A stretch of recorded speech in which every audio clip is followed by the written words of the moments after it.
Привет, ребята! Как у вас делишки? В принципе, если вы открыли это видео, то значит вам эта тема будет актуальна. Сегодня я хотел бы немного поговорить по тахографу и ручному вводу. Но до этого дойдем чуть-чуть позже. Сейчас бы я хотел вам показать, помните 409-ю машинку, которая попала в аварию у нас в Норвегии? Здесь, в принципе, уже все сделали. Мы ее забрали с сервиса, поменяли у нас подкрылок один, второй, бак поменяли вот мостик за кабиной, аккумуляторы, бак от Blue, спойлер, диск, колесо. Здесь вот все перекрасили, даже реклама осталась, потому что нижнюю часть только дверей поменяли, подножка, фара, вот эта вся левая часть новенькая. Сегодня мы в ней сделали химчистку. В принципе, она будет готова к работе. Я заказал еще вот эту вот часть бампера. Вот хочу в понедельник ее поменять и подножку. Дальше, что у нас здесь такое? Поставили нам, кстати, заднее левое колесо новое. И вот если мы на него посмотрим, вот видите, новое, а там он сзади старенькое. И оно очень сильно отличается, потому что высота протектора ровно в 2 раза выше. Это колесо буду снимать. Мало того, что оно выше, оно еще и стоит неправильно, елочка в другую сторону. Нашел у себя бэушное колесо, диск подготовил, помыл. Здесь вот есть резинка, как раз такой марки с таким вот протектором. 8 мм здесь, 8 мм там осталось. В принципе, она еще походит свое. Всем остальным будем заниматься уже в понедельник. Есть у нас вон 928 машинка. Сейчас я ключи от нее возьму и пойдем к ней немножко поговорим по тахографу. В общем, сумма ремонта этой 409 машины, можете видеть на фотке, что было с ней, какая она сейчас выглядит. 26 тысяч евро только ремонт. К этому плюс еще было 1500 эвакуация с места ДТП и 2500 эвакуации, то что ее притянули с Норвегии сюда и здесь уже заканчивали ей ремонт. Закроемся, чтобы нам никто не мешал. На этой машинке стоит у нас здесь вот такого типа тахограф. Я думаю, всем он вам уже давно хорошо известен, как им пользоваться, что в нем показывает. Сейчас попробуем с вами разобрать более детально. Чтобы не тыкаться в тахографе и не держать камеру все это сверху, мы воспользуемся нашим помощником, планшетом. Есть у меня такая интересная штучка на планшете, называется симулятор тахографа. Стоит он 89 евро, но довольно-таки хорошая вещь и неплохо помогает. Для того, чтобы показать что-то быстренько, наглядно все это лучше видно будет. В общем, ребята, вот что вы можете видеть. У нас здесь есть разные типы тахографов.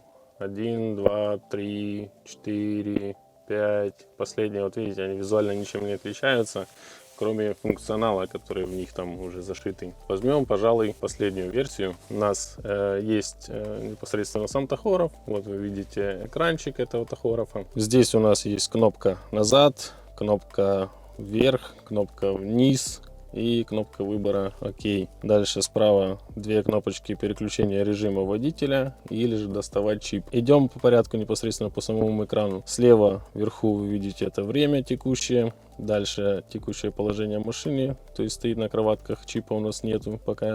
Дальше у нас есть спидометр автомобиля и текущая скорость. Здесь вот справа в углу это уже режим второго водителя. Этот разъем сюда подключается диагностика. Полицайцы обычно сюда вставляют свою такую фишку, которая передает им данные, скачивая с тахографа. Здесь вот непосредственно находится слот, куда вставляется бумага. Как бумагу менять уже посмотрим потом на настоящем тахографе. Ниже вот слот карточки второго водителя, слот карточки первого водителя. Давайте попробуем поставить карточку. В принципе, что хочу вам сегодня показать. Первое, самое главное, это как делать ручной ввод. Потому что многие не знают, и для многих это очень большая проблема, даже для опытных водителей, которые уже много лет работают. И был у нас инцидент на позапрошлой неделе. Оштрафовала полиция за 45 часов в кабине. Кстати, на тему 45 часов я хотел бы вам сказать, что законодательно вы не обязаны доказывать полиции, где вы и как проводили выходные. Но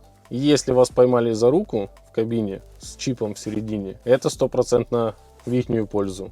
Если чип был вытащен и вас поймали, вы можете сказать: я гулял. Но самое главное, за что нашего конкретного водителя оштрафовали, штраф, кстати, да, не маленький был, всего 2000 евро. Он чип достал, по окончании отдыха он его вставил, сделал ручной ввод, но ручной ввод он сделал так, что он его достал, поставил на место, и этот промежуток времени он показал как отдых. То есть он никуда не уезжал от машины. Тоже такой спорный момент, потому что по правилам вы когда уходите, вы чип должны забрать, даже если там гулять идете, для того, чтобы предотвратить угон, например, машины, если машину угоняют, чтобы там не стояла ваша карточка, потому что могут потом, вы как первый подозреваемый будете, если машина сделает ДТП, а в ней стояла ваша карта. Ну, отклонился немножко от темы. В общем, ручной ввод он сделал от начала до конца, полностью отдых поставил. Не было такого понятия, как добирание. Вот сейчас хочу с вами об этом в первую очередь поговорить. Ну, а дальше уже посмотрим все остальные функции этого тахографа. Так вот, законодательно вы не обязаны полиции доказывать, где вы находились. Они могут вас спрашивать, где проводили, чеки давай и так далее. Вы не обязаны ему что-то доказывать.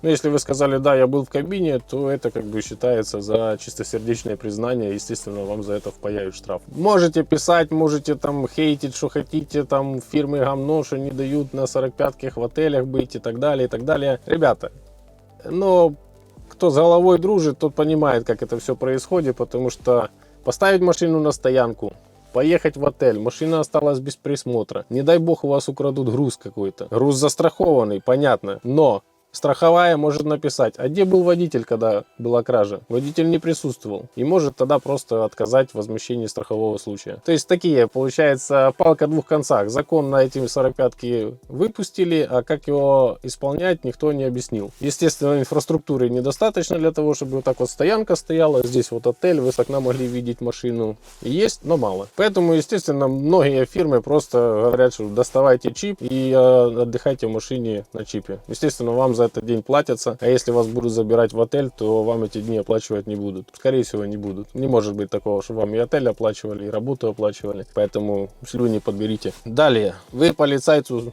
не говорите, где вы находились, вы имеете право сохранять молчание, и они пускай доказывают, что вы были в кабине. Естественно, я же повторюсь, если вы не сделали чистосердечное признание, сказали, что да, я был в кабине, либо же у вас чип был в тахографе, и в этот момент зафиксировали, что у вас был отдых 45 часов. Идем дальше. Первым делом, когда вы пришли в машину, что вам нужно сделать? Это вставить свою карточку. Карту первого водителя мы вставляем в слот 1. Идет загрузка данных. Данные загружаются, пишет последнее изъятие, когда было, и тахограф спрашивает осуществить ручной ввод. По умолчанию будет всегда да стоять, но стрелочками вы можете переключить да или нет. Нам надо сделать ручной ввод, поэтому мы выбираем да и нажимаем ОК. Далее он спрашивает, что мы делали с 7.02.24 с часу ночи до 17.02.24 по 14.24. Это текущее время. Нам нужно выбрать, то есть мы чип достали, уехали куда-то в отель, например, или же на базу поменялись, а потом отдохнули, и потом приехали обратно к машине, где-то в дороге поменялись. Нам нужно сделать добирание. Здесь мы выбираем конвертики, это означает ожидание. Если вы выбираете молоточки, то это считается как другая работа. Но вы по факту другую работу не делали, вас привезли либо на машине, на бусе, на самолете, на корабле и так далее, неважно. Ставите всегда конвертики, это означает ожидание. Далее, для того, чтобы переключить на дату и время, нажимаете ОК. Стрелочками вверх-вниз вы выбираете дату, которую вам нужно. Если забыли режим переключить, назад нажали. Точно так же вот можно все это вернуться. Далее ОК. Выбираем 7.02, опускаемся вниз. Нажимаете и держите. И оно пошло считать вниз. Вернулось. Вот видите, дата совпала, верхняя и нижняя. То есть нам надо показать, что 7.02 мы делали добирание, например, к отелю или к базе. Переключаемся на время. Время нужно поставить, например, плюс 1 час. То есть от машины мы ехали к базе, либо к отелю 1 час. Если нам надо минуты поставить, мы переключаемся на минуты и выставляем минуты, сколько это было, сколько у нас заняло. Если нужно назад вернуться, нажали назад, переключили, например, час 10, окей. Окей, час 10 мы поставили добирание. Дальше, он теперь спрашивает с 7.02.24 с 2 часа 10 минут по сегодняшнее, по текущее время, чем мы занимались. Здесь нам нужно выставить отдых, то есть вот эту серединку. Мы были в отдыхе, делали 45 часов, либо ездили в отпуск, неважно, суть одна и та же. Оставляем режим кроватки, переключаемся на дату, дату оставляем сегодняшнюю. Далее. Теперь нам нужно сделать добирание к машине, то есть мы с базы выехали к машине, либо мы с отеля выехали к машине. Стрелочками возвращаемся на вот это вот время, вниз нажимаете и держите. Допустим, 1 час нужно вернуть назад, Вот текущее время у нас 14:24, когда мы вставили чип, мы делаем час назад добирания, грубо, неважно. Можете поставить, вот, допустим, и минуты какие-то. И нажимаем ОК. То есть мы делали отдых с 7:02 по 17:02. Делали отдых. Нажимаем ОК. Теперь он спрашивает, что вы делали с 17:02 с 13:18 по текущее время. И вот здесь уже нам нужно выставить непосредственно добирание. После чего мы можем нажать ОК. Больше ничего нам по сути вводить не нужно. Нам нужно показать то, что мы с машины уехали куда-то. Вот этот промежуточек времени. Потом мы отдыхали в отпуске, либо еженедельный отдых. А потом вернулись к машине. Сейчас мы вот показываем третий этот этап, что мы вернулись к машине и нажимаем ОК. Время совпадает текущее. ОК. ОК. Начало страны. То есть он спрашивает, какой страной вы открываете. Страна, которая будет с двумя точками, это последняя, которую вы использовали при доставании чипа. Если же вы другой страной открываете, то стрелками вверх-вниз вы можете найти ту, которую вам необходимо. И нажали ОК. Дальше он спрашивает, подтвердить ручной ввод. И все ли вы правильно сделали. Если же нет, вы можете нажать вернуться. Вот сохранен. Дальше он спрашивает, издавать данные ВДО. Обязательно нажимаете да. Вот сохранен. Идет загрузка. Ждете, пока здесь вот появится такой символ чипа. Здесь видите, снизу он только, сейчас вверх вот так вот появится еще одно окошечко. Вот, видите, изменилось. Это означает, что чип загружен и готов к работе. В принципе, дальнейшие действия вы сделали час добирания. По факту вы смену открыли. Сейчас у нас 14:30, а ваша работа началась час назад, то есть тем временем, которое вы выставили последним в третьем этом этапе. И от этого времени начинается отчет времени, сколько у вас осталось еще смена. Когда вы доезжаете до машины, например, в дороге поменялись, сделали добирание, там, час, 2, 5 часов. Это и есть кусок времени, который уже пошел от вашей рабочей смены, то есть от 15 часов, например. Это означает, что вот меня час я выставил, это означает, что 14 часов у меня рабочая смена еще есть. Если вы 5 часов выставили, означает, что у вас 10 часов работы еще есть. В эту сумму входит уже, естественно, 9-10 часов езды, но главное, чтобы не превысить общее время работы. В принципе, все, вы сделали добирание. С этого момента, когда вы открыли смену, вы можете начинать уже движение. Сколько у вас осталось время работы, вы можете посмотреть, нажимая стрелочку вверх и найти здесь ВДО 24. То есть у вас есть 10 часов руля и 15 часов общая смена. За счет того, что мы сделали добирание на конвертах, то есть нас привезли, мы по факту не делали никакой другой работы. Если бы мы поставили вместо конверта молоточки, например, час, 2, 5, тогда у нас бы здесь вместо 15 отнялась та сумма, которую вы выбрали, то число. Например, если вы добирание сделали на молотках 5 часов, то здесь бы уже оставалось у вас 10 часов смены и 10 часов езды. Делать 9 часов отдыха после того, когда вы сделали ручной ввод, не обязательно. Вы можете сразу ехать. Но учтите тот момент, что у вас время работы просто уменьшилось на то количество, которое вы сделали добирание. Я надеюсь, в принципе, с добиранием все понятно. Кому непонятно, перемотайте, посмотрите пошагово. Ну а мы пойдем сейчас дальше, посмотрим непосредственно сам тахограф и его функции. У кого тахограф находится на другом языке, особенно если, например, у вас польская карточка или словацкая карточка, чип, то по умолчанию он будет запускаться на другом языке. Как это можно поменять? Нажимаете, запоминайте, нажимаете вверх, раз, два, выбрать язык, окей. Здесь вы, например, вот у вас стоял словацкий язык, вы карточку свою загрузили, у вас по умолчанию там стоит польский, словацкий. Еще раз, вверх раз, вверх два, изменить язык, окей. И стрелками выбираете тот язык, который вам нужен. Нажали ОК. Вот сохранен. Тахограф перезаписал язык, и в следующий раз, когда вы будете вставлять свою карточку, он уже будет запускаться на том языке, который выбрали. Дальше, для того, чтобы вызвать главное меню, у вас есть два варианта. Нажать вверх, вызвать главное меню, нажать ОК. Второй вариант, это просто нажать ОК, и открывается сразу менюшка. В менюшке у нас есть распечатка водителя. Стрелочками вы можете переключаться по меню. Вниз нажимаете распечатка автомобиля, ввод водителя 1, ввод водитель 2, ввод автомобиля, показать водитель 1. Показать — это принцип тот же, что сделать распечатку, только вся эта информация с распечатки будет непосредственно вот здесь вот на дисплее. Показать автомобиль — это то же самое. И вернулись обратно на первый пункт, распечатка водителя. Для того, чтобы открывать, закрывать смену, или же, когда вы пересекаете границу государств, вам нужно делать ручной ввод, чтобы вы эту страну перекрыли. Забегая наперед, скажу вам, что Пересекая границу, нужно сделать ввод той страны, куда вы заехали. Но это не означает, что вы должны остановиться непосредственно на границе, на автобане, сделать этот ручной ввод. Нет, спокойно доехали до ближайшего паркинга безопасного, сделали себе ручной ввод и поехали дальше. Как это делается? Заходим в меню нажатием ОК, выбираем водитель 1 ввод, ввод водителя 1, нажимаем ОК и выбираем начало страны. Здесь у нас есть начало страны, есть конец страны, есть параметры. Нам нужно показать, что мы заехали в страну. Тот же самый принцип, когда мы открываем смену с утра, например, когда начинаем работу. Начало страны, окей, выбираем стрелочками страну, которую нам нужно, например, Францию, и нажимаем ОК.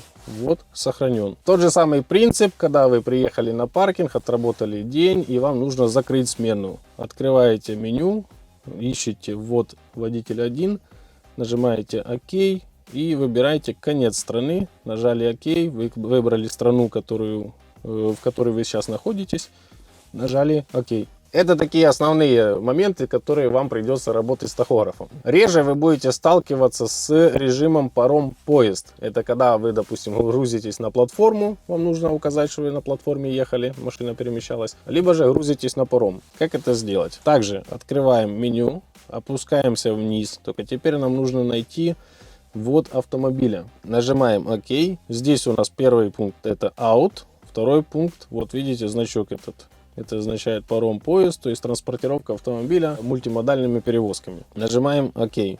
Ввод сохранен. Вы заехали на паром, сделали этот ввод. И когда съезжаете с парома, видите, вот эмблемка такая появилась, значок. Когда вы съезжаете с парома, нужно выключить этот режим. Некоторые тахографы выключают его сами, когда начинаете двигаться. Более новые тахографы, они требуют, чтобы это выключали вручную. Также открываем меню, находим ввод автомобиля, нажимаем ОК, находим паром-поезд. Видите, здесь уже end. То есть закончить. Нажимаем ОК. Вот сохранен. То есть мы закончили паромную переправу, либо же железнодорожную. Здесь, видите, пропал этот значочек. Режим out. То же самое. Находим ввод автомобиля. Окей, out. Для чего нужен out? Out применяется, когда вы двигаетесь на машине по коммерческой территории, то есть не по дорогам общего пользования. Например, приехали на сервис, поставили out, чтобы на вашу карточку не записывалась работа. Либо же приехали на какую-то загрузку, вас, например, в комнату отдыха отправили, а кто-то на вашей машине ездит, то же самое поставили режим out.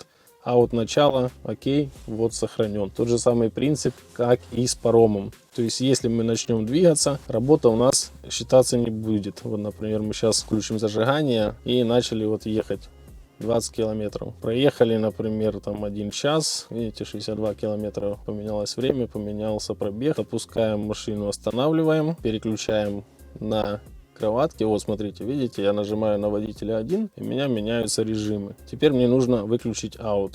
Видите, он автоматически сработал. Я захожу в меню, нахожу ввод автомобиля, нажимаю ОК, out, конец, ОК. Вот сохранился. Идем посмотрим, что еще можно интересного найти в этом тахографе. Нажимаем стрелочку вниз. У нас показывает время езды, сколько мы ехали.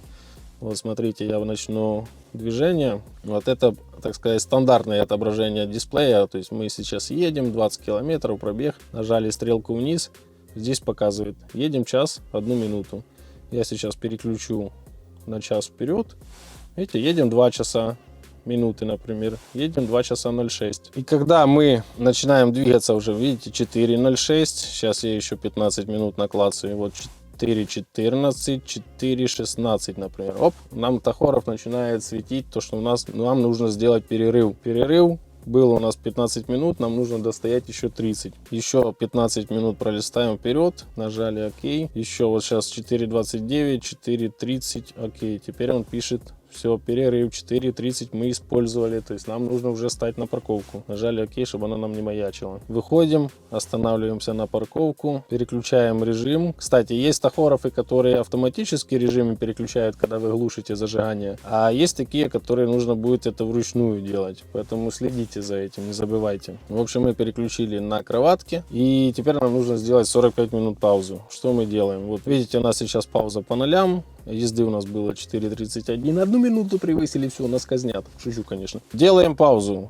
Минуты переключаем. Смотрите, 8 минут стоим, 15 минут стоим, 23 минуты стоим, 32 минуты стоим, сделаем, например, час 32. Видите, раз обнулилась езда, то есть у нас открылся новый ездовой период. Мы начинаем ехать, и у нас начинает вот здесь вот считать езду. Минуты перекидываем, 6 минут едем, 12 минут едем, 16 минут едем. То есть, понимаете?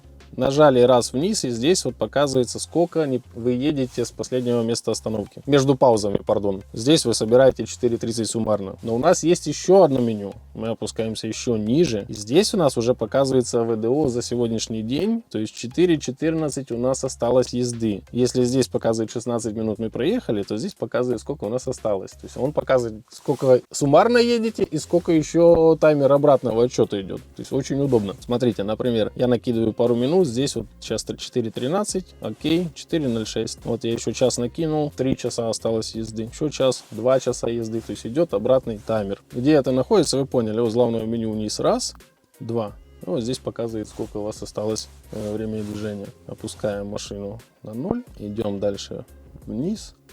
Вот, когда остановились, переключили обратно на кроватки. Если вы заправляетесь, например, то обязательно ставите молоточки. Если же вы где-то на таможне оформляетесь, где не нужно никаких процессов работы делать, дали документы, ждете, то ставите конвертики. Помню, на Венгрию ездили, там часто за это нагибали. Дальше идем знакомиться. Так, стоим 1 минуту. Здесь ВДО вот у нас осталось 2 часа 6 минут езды. До паузы следующей нам осталось сделать 3:05. Вот, то есть либо 44 минуты еще осталось отстоять. Вот смотрите, оно показывает, когда откроется следующий период. Я раз, два, три, 4, 5 минут накинул. Видите, 38 минут осталось, 31 минута осталось, час накинул, вот 7 часов. То есть по факту мы уже целую суточную паузу можем делать. Здесь вот смотрим, 7 часов 46 минут осталось стоять, 4 часа осталось стоять, 14 часов это уже пошел еженедельный. То есть мы можем работать, счетчик пошел считать уже сколько нам еженедельную паузу нужно достоять. 14 часов. Но в принципе 4:30 у нас ездовой период открылся, мы можем начинать движение. То есть здесь показано, сколько осталось время езды, сколько нужно достоять еще паузы. Следующий пункт, это за 24 часа, за сутки. Здесь у нас все по нолям, потому что мы паузу по факту отстояли.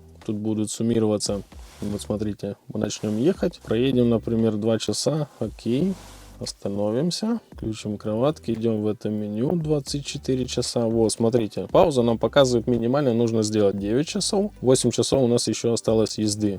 13-часовая рабочая смена. Я накину вперед 2 часа. Видите, 11 часов смена осталась. Езда не поменялась, потому что мы стоим на кроватках. Еще час накину. Смотрите, здесь уменьшится пауза. В смысле рабочая смена. Еще час. Видите, меняется. То есть сокращается время отдыха, сколько нужно стоять до следующего рабочего дня. И сокращается по факту время, которое нам осталось на сегодня работать. То есть либо мы еще можем 8:59 работать, либо 4:59 нужно достоять, чтобы открылся новый период рабочий. Пошли дальше. Здесь ВДО за 1 неделю, то есть за календарную неделю. То же самое. Езда 47 часов осталось у нас, 19:59 осталось до паузы. Вот смотрите, 2 часа накидываю, 17 часов осталось, 2 часа накинул, 15 часов осталось. Это еженедельная пауза пошла уже считаться. Если я начну сейчас ехать, то здесь остается, уменьшается в обратном порядке время, которое осталось работать на этой неделе. Вы помните, у нас есть 56 часов за 1 неделю, 90 часов за 2 последующие суммарные недели. То есть, если мы прошлую неделю 45 отработали, в этой неделе мы тоже можем отработать 45, не больше. ВДО, информация. Вот это вот такое самое интересное меню, которое мало кто знает. Смотрите, здесь есть 9 часов, есть 10 часов. Что это означает? 9 часов это сокращенный отдых. То есть 3 раза в неделю, вы помните, мы можем сокращать отдых до 9 часов. Нормированный отдых 11, сокращенный 9. Вот здесь показано, сколько их у нас осталось на этой неделе. То есть мы 1/9 уже использовали, осталось 2. Десяток мы еще не использовали, поэтому у нас их 2. А десятки вы знаете, что можно использовать 2 раза на протяжении календарной недели. Почему календарный? Потому что если вы на рефе работаете, часто бывает такое, что вы и в субботу, и в воскресенье ездите. И означает, что и в субботу вы можете 10 часов отработать, в воскресенье 10 часов езды отработать, в понедельник и вторник вы тоже можете 10 часов отработать. Естественно, если вас не превышает счетчик суммарный за неделю либо за 2. Сам счетчик обновляется каждый понедельник, примерно в 2-3 часа ночи, в зависимости от местного времени, которое у вас зашито в тахограф. Вообще это 0 часов по УТСу. но тахографы идут там +1, +2 часа. Дальше пошли. Здесь у нас показано, сколько было другой работы, 2 часа 30 минут. То есть по факту просто такой суммарный счетчик, который за неделю информацию собирает. Далее у нас, вот видите, по УТСу сегодняшняя дата, время текущее, ну естественно не текущее, а то, что здесь у нас в симуляторе зашито. И +1 час. То есть по УТСу 0, +1 час это непосредственно в тахографе. Как поменять время в тахографе, когда вы переходите, например, на летнее, либо на зимнее время? Нажимаете ОК, находите ввод автомобиля, нажимаете ОК, опускаетесь вниз, местное время, время предприятия, код лицензии, аут начала. То есть нам нужно найти местное время. Окей. И здесь вы стрелочками по полчаса можете поменять время. То есть либо плюс час, либо минус час, либо минус 2 часа. Нажали ОК. В тахографе местное время сохранилось. УТС всегда будет УТСом. В тахографе местное будет меняться в зависимости от вашего часового пояса. Ну, то есть где зарегистрировано предприятие. Как сделать, например, распечатку, если вас попросит кто-то, либо вам самим интересно. Нажимаете ОК. Первый пункт — это распечатка водитель. Окей. Здесь первый пункт — это суточные данные. Если мы ее распечатаем, у нас вылезет такая лента, на которой будет вся информация работы за сегодня. Только за сегодня. Окей. Здесь вас спрашивают, за какой день выбрать, за сегодняшний, либо за вчерашний, либо за позавчерашний. То есть один день можно выбрать. Окей, распечатка с временем УТС, да, окей. Вылезла такая колбаса с тахографа. Здесь, в принципе, все параметры тахографа, чип-карты, машины. И сюда вниз, если опускаетесь, то здесь будет показано начальный пробег машины, конечный пробег машины, когда закроете смену. Сколько вы ездили, сколько стояли. Вот видите, езды было 2 часа. Потом стоим, дальше нету, потому что не зафиксировались. Здесь будет отображаться открытие, закрытие смены, когда вы их фиксируете. Ауты, паромы, все вот здесь вот будет на распечатке видно. Тут же у вас будет суммарно за день 2 часа езды у вас, 44 километра проехали, сколько было молоточков, сколько было отдыха. Естественно, с 0 часов считается. Это что касается суточных данных. Но здесь есть еще такой интересный пункт. Ниже, вот если мы опустимся, распечатка 1, суточные данные, происшествия, режимы. Нажимаете режимы за 18.02, окей, распечатка с УТС, да. Эта распечатка делается за целую неделю. И если вы ее просмотрите, здесь будет показано, что вы были отдых, большая это была работа, пустые колонки это вот сверху видите. Нету значения, здесь маленькое это отдых, чуть больше это ожидание, еще чуть выше это другая работа, и самая жирная это непосредственно езда. И здесь можно по времени, вот видите, определить, где вы, что вы делали. Такая вот фишка, секрет, мало кто его знает. А еще есть такой вот интересный момент. Распечатка автомобиля. Нажимаем ОК, суточные данные. Здесь в принципе то же самое, что и с водителем будет. Но мы находим карты V-график. Вот, нажимаем V-график ОК за сегодня, УТС. И здесь будет распечатка вашей скорости. То есть, видите, от 0 до 120 это скорость. И тут будет вот такая вот диаграмма. Давайте попробуем другой день распечатать, 17. Окей. Вот, смотрите. Вот скорость, какой вы ехали. То есть это первая 30, 60, 90. И тут пошло время, начиная с 0 часов. Опускаемся вниз, вот начал движение, ехал, потом падал, падала скорость, дальше все стабильно, тут стоял, тут опять ехал. И в принципе, когда полиция делает распечатку этой скорости, они естественно видят, что здесь такая будет шкала, и когда будет часто превышать 90, например, любители, кто с горки пустить 120 километров, здесь все это будет зафиксировано. А вы помните, что грузовым в Европе максимальная скорость это 80 километров в час. Да, ездит 90, никто за это особо не наказывает, но ограничение 80. А если вы тем более пускаете машину систематически под 100 и выше километров с горы, ждите, рано или поздно к вам доберутся. Если до сих пор еще не добрались, то вы везунчики. Что еще вам, ребята, показать здесь такое, пишите, пожалуйста, в комментариях. Кому этот видос был полезный, не забудьте поставить лайк. Кто еще не подписался на этот канал, ну досмотрел уже до этого момента, сделайте это прямо сейчас. Все свои вопросы можете писать в комментариях. Обязательно постараюсь на самые адекватные ответить. Да неадекватные тоже можете писать, хотя бы поржем. Всем спасибо, до скорых встреч. С вами был Жека и канал 8 передача.